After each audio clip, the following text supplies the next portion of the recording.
ስግድ ሰግዳለን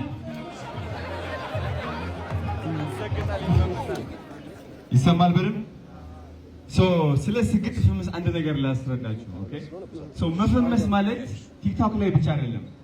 አንድ ነገር ላይ የሆነ ስራ ጀምረህ ችክ ብለህ ተማምነህ በዛ ነገር ስትቀጥል ማለት ነው። ሁሌም ስኬት ማማያ ላይ ትደርሳለህ። ስኬት ማማያ ላይ ስትደርስ ደግሞ ትሸምሳለህ። በአንተ ስራ ላይ ያሉ በአንተ ስራ ዘርፍ የተሰማሩ ሰዎች ያውቀዋል በደንብ አድርገው መጣ እንደገና ይወቁልብህ ወሰድብህ እንትን አደረገብህ። ቢከዚህ ለምን ሰግጠህ ስለምትሰራ ስለምትተማመን አይደል እንዴ? በማን ነው የምትተማመነው? በእግዚአብሔር ብቻ ነው ወይም በአላህ ነው። በየሃይማኖታችን አምነህ ትቀጥላለህ።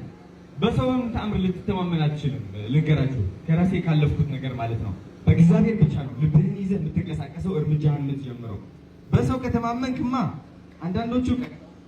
አንዳንዶቹ ደግሞ እንዳትበልጣቸው ምን ያደርገዋል?